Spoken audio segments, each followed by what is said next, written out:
Hello बच्चों, स्वागत है आपका शक्ति साइंस एकेडमी में। आज हम मैथ्स के न्यू एनसीईआरटी के chapter number 2 introduction to linear polynomials का एक्सरसाइज करने वाले हैं। तो चलिए शुरू करते हैं। पहला क्वेश्चन है, find the degree of the following polynomial.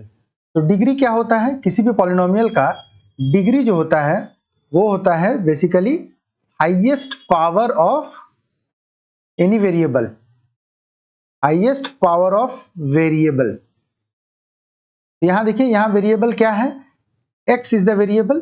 तो किसी भी पॉलिनोमियल में उसमें जो वेरिएबल है उसका जो हाईएस्ट पावर है वही उसकी डिग्री कहलाती है। तो यहां पर हाईएस्ट पावर x का क्या है? 2, यानी हाई स्क्वायर है तो हाईएस्ट पावर 2 है। तो यहां पर डिग्री क्या होगी? यहां डिग्री होगा 2।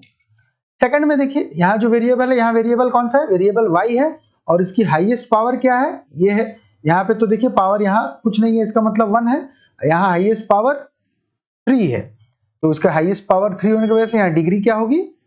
3। सिमिलरली यहाँ ये -9, जरा पॉज करके मुझे बताइए कमेंट सेक्शन में कि इसका डिग्री क्या होगा। चलिए अब मैं बताता हूं। इसको हम ऐसे लिख सकते हैं -9 into x to the power 0, क्योंकि x टू द पावर 0 क्या होता है? 1। 1 इंटू -9 9। तो आप देखिए यहाँ पे हाईएस्ट पावर क्या है किसी वेरिएबल का? x। इस केस में इसका क्या है? हाईएस्ट पावर 0, यानी डिग्री यहां पर इसकी होगी 0।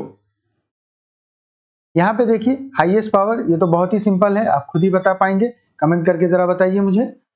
इसका हाईएस्ट पावर z का यहां पर कुछ नहीं है, इसका मतलब है हाईएस्ट पावर 1। तो यहां डिग्री हो जाएगी 1।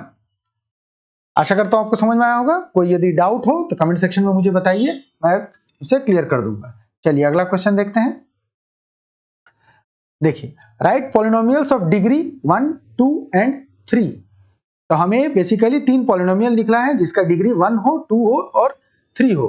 तो हम इसको देखिए बहुत ही सिंपल प्रीवियस क्वेश्चन से भी देख सकते हैं। जैसे यहाँ पर देखिए डिग्री 1 वाला ये एक पॉलिनोमियल है, डिग्री 2 वाला ये पॉलिनोमियल है, डिग्री 3 वाला ये एक पॉलिनोमियल है। तो चलिए फिर से हम लिख के बताते हैं। डिग्री 1 वाला एक पॉलिनोमियल हम लिख के बताएंगे, क्या होगा? मान लेते हैं 4x माइनस 2।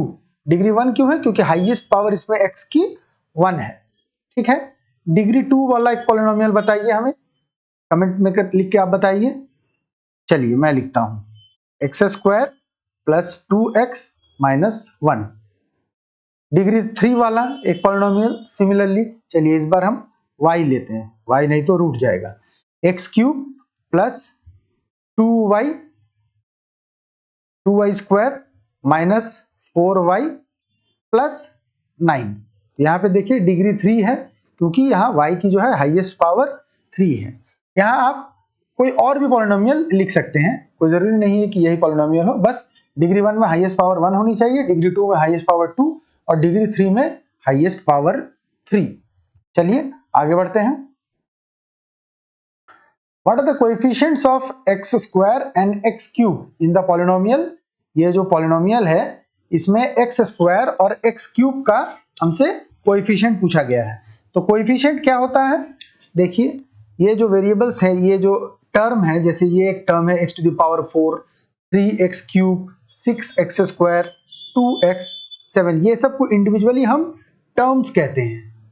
ठीक है, ये सारे इंडिविजुअली टर्म्स हैं और ये पूरा मिलाकर जो बन रहा है ये पॉलिनोमियल कहला रहा है। तो देखिए कोएफिशिएंट क्या होता है? बेसिकली x स्क्वायर जिस टर्म में है उसमें जो सामने ये कांस्टेंट नंबर जिससे मल्टीप्लाइड होता है वही कोएफिशिएंट कहलाता है।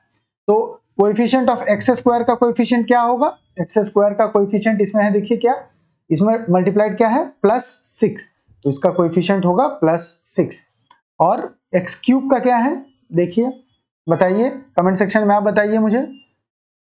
x क्यूब का है, ये मल्टीप्लाइड है सामने -3 से, तो इसका कोएफिशिएंट हो जाएगा -3।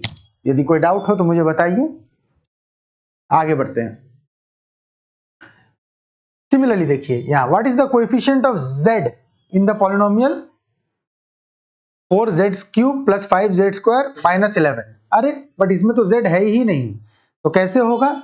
तो इसको देखिए हम ऐसे लिख सकते हैं 4 into Z cube plus 5z² minus 11, ये दिया है हमें।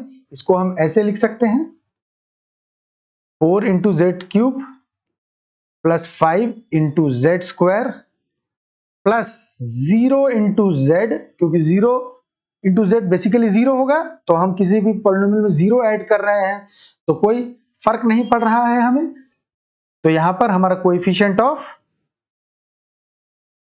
z क्या हो जाएगा? कोएफिशिएंट ऑफ z हो जाएगा 0। क्लियर? कोई डाउट है तो बताइए कमेंट सेक्शन में, हम जरूर क्लियर करेंगे। आगे बढ़ते हैं।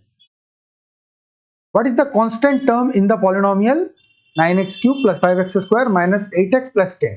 तो इसमें कांस्टेंट टर्म बोला गया। कांस्टेंट कौन सा है? जिसमें x y z ये ना हो। तो ये तो हमारा वेरिएबल है, तो ये नहीं होगा। x³ ये वेरिएबल है, 5x इसमें भी वेरिएबल है, इसमें भी वेरिएबल। ये जो टर्म है ये हमारा कांस्टेंट है। तो बेसिकली इसमें हमारा कांस्टेंट टर्म जो है वो है -10। इस साइन को आपको ध्यान देना है, ये माइनस है इधर पर, इस साइन को हमें ध्यान देना है। तो कांस्टेंट टर्म इसमें हमारा आया -10। तो मैंने अभी एक्सरसाइज 2.1 के 5 प्रॉब्लम्स सॉल्व किए हैं। इसमें यदि आपको कोई डाउट हो तो मुझे कमेंट सेक्शन में जरूर बताइए, और यदि आपको ये वीडियो पसंद आया हो तो हमारे चैनल को सब्सक्राइब करें, लाइक करें, अपने दोस्तों के साथ शेयर करें, और ऐसे ही वीडियोस को देखने के लिए हमारे चैनल के साथ बने रहें। Thank you.